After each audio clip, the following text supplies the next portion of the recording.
They sent me an exit packet. No farewell, no handshake. Just a templated email from HR. Effective immediately, your position has been eliminated. Thank you for your service. No call, no meeting, not even a name on the signature line. Just regards, human resources. They forgot something. Not a small thing, not a typo. Something that cost them everything. They forgot my name was on the founding license. $300 million worth of forgetting. I closed the laptop, poured a glass of bourbon, and smiled into the quiet. 10 years. I built that company from a napkin sketch and 3 maxed-out credit cards. They all laughed at the idea, back then, called it a hobby, a pet project, barely scalable. But I stayed.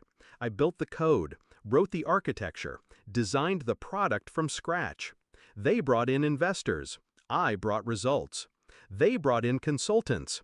I brought sleepless nights. And when it started making real money, they started carving my name out like a tumor, bit by bit.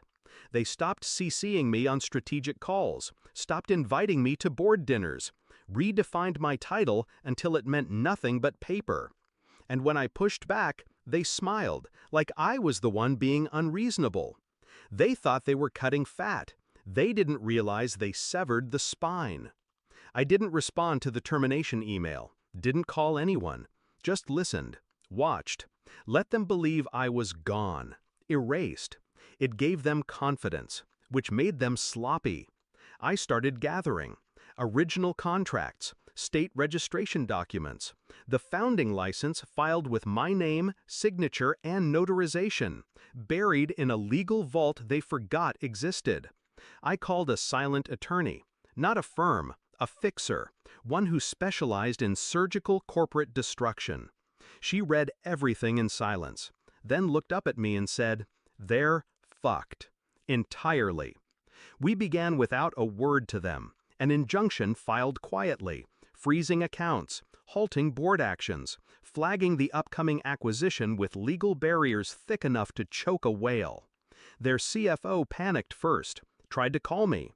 I didn't pick up. I wanted them to sweat, to wonder what shadow had just wrapped around their throats. They called an emergency meeting. Every executive. No outside counsel. No press. Just panic in suits. I walked in without invitation, documents in hand. They went silent. The CFO tried to speak. I lifted a finger. They stopped. I placed the founding license in the center of the table. My name in black ink. Legal. Indisputable. "I'm not a former employee," I said. "I'm a co-founder, a silent majority shareholder, and every deal you made after excluding me is now radioactive." The CEO's face turned white. The VP of product looked down. The general counsel, always smug, just leaned back and shut his eyes. They knew. They had always known. They just never thought I'd come back to collect. I could have taken it all, the company, the acquisition, the shares, but that would have made me just another wolf in a bigger suit. I didn't want their empire. I wanted their collapse. I filed a motion to dissolve the board, refused to approve the acquisition, blocked executive bonuses, leaked the corporate governance irregularities to a journalist friend who owed me a favor. Their stock tanked within a week. 3 top clients withdrew. 2 board members resigned. They called, begged, threatened, rotating between groveling and rage. All ignored. I issued one final message through my lawyer. The house you built without me was never yours to begin with. Now it burns. The office building still stands. Glass panels, chrome, steel, and silence. But when I pass it now, I don't feel anything. Not bitterness, not pride, just clarity.